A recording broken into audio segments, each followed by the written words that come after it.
All right, so this is Frank Gunsallus. I'm here with Kentavius Jones, and we are wanting to talk about what's important in Easton.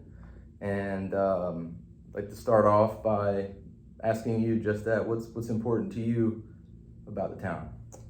I would say one of the most important things about our town is the community.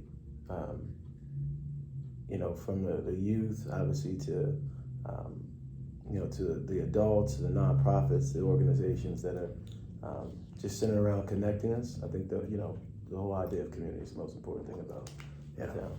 Right. I completely agree with you there. I think that is my main motivation why I am involved with my race for council president.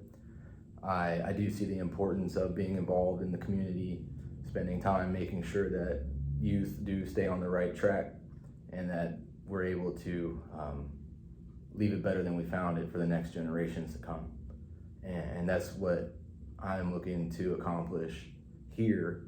And I do understand that it is important to work with community leaders such as yourself and other individuals around town to make sure that it happens, because not one person can do it alone. 100%. I think that with people coming together and having open dialogues from all walks of life to be able to have a fuller understanding of our community is imperative.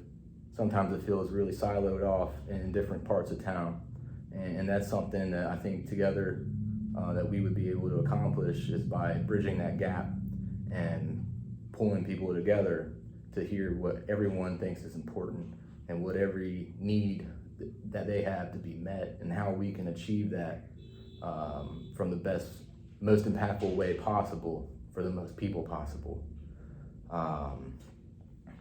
So yeah. So you have what any questions that you may have for me?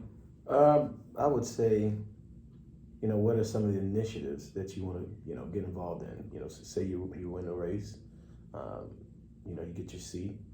What types of, I guess I would say the top 3 things like that you want to address, like that you want to focus your energy on when you're in the position to do so. Fair enough.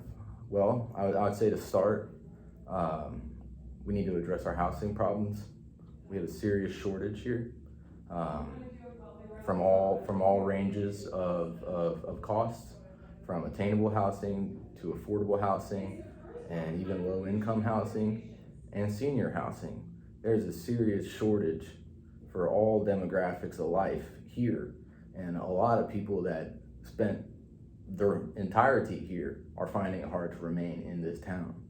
And I think that that's not a good look, and that is something that we should be prioritizing to make sure that we do have enough inventory available for people who grew up here or who are looking to come here. But I do know that what we have is not enough, and that is something that I'm looking to accomplish as soon as possible. I would say also better healthcare. Yes, we do need a new hospital, and that's extremely important.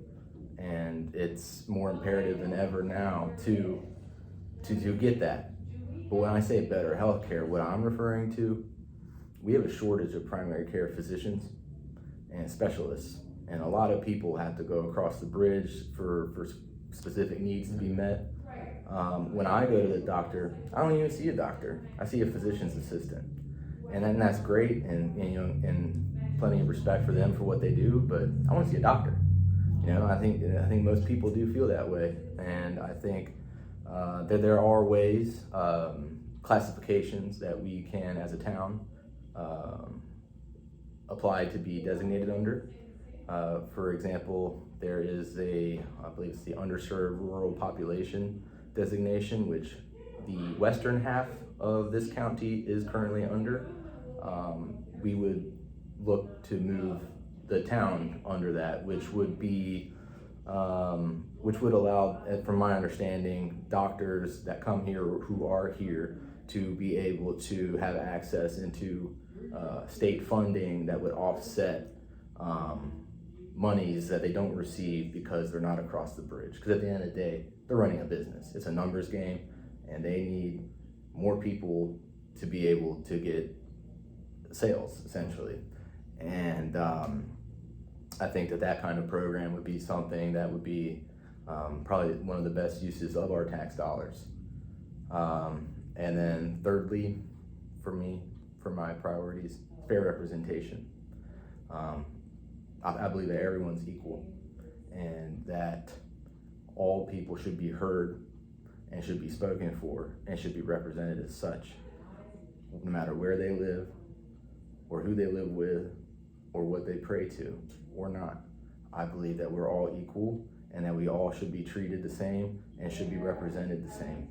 And I, from my experience of going around town and knocking on doors, I'd say that there is a significant percentage of our population, for a multitude of reasons, feel underrepresented, whether it's specific demographics racially, or if it's people that just live a little far from downtown and they just feel left out of the loop. Whatever it may be, I would look to remedy that, because at the end of the day, that's why we're doing this. And in my firm belief that that is something that we should all, as elected officials, be doing, and not just for people that can look out for us. I detest that. So that's why I'm involved, or looking to be. So. Yeah, well, wish you luck, bro. Seriously. Thank you. And keep doing your thing. Well, I appreciate your time. Yeah. I know you're a busy man. Absolutely. And thank you. Have a good day. Thanks.